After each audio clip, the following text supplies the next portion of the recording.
Okay, so this is going to be the 6th video. Now, last time we talked about rudder pedals, and basically that's what we're going to talk about again today, because I spent yesterday, Saturday, working probably 8 to 10 hours on the rudder pedals alone. And basically, what we talked about last time was where the stop is located, and that is that part right there, that piece on the bottom that keeps it from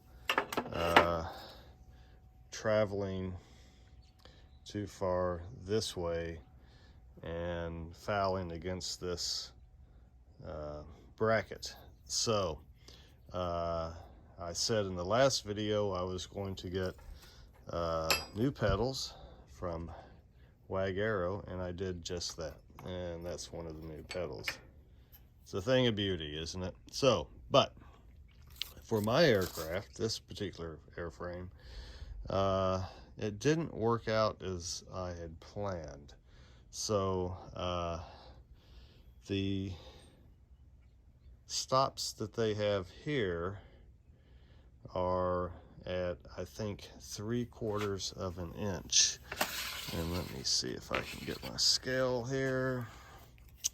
And so that's at about 3/4 of an inch.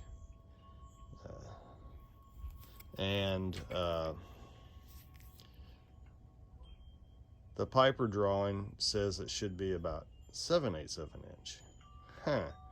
Well, you wouldn't think that 1/8 inch would make much difference, but it actually does, because that doesn't allow, when it's in the proper position, that doesn't really allow much room for the spring, as you can see. And that's a big problem. So the ones that I had that came with the aircraft, the stops were, and each one was different. None of them were the same.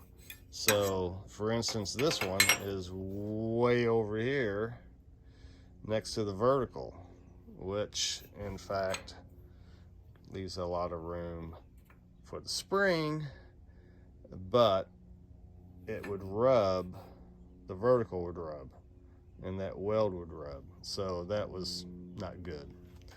So I thought the happy medium would be at about 1 inch. So that's about where these are. They're at about 1 inch. So let me flip it around.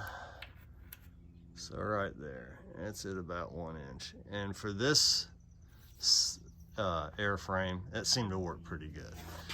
So now the other thing I started running into is whether you wanted to have your spring located inside this bracket, or you wanted it outside of the bracket, which is interesting. So I decided that being inside the bracket was probably better. And the reason why is because, as you see, when this is pushed back, see how the spring wants to come out? Not good. I didn't like that. So up front, that actually ends up being okay. But in the back, I was able to leave them out. So as you can see, it doesn't seem to bother the ones in the back. And I don't know if that's because this tube is helping hold it in place or not. And it may be. But over here, that is a real problem. So I'm just gonna see if I can get this back in. Maybe I can, maybe I can't. Because it should be like this one anyway.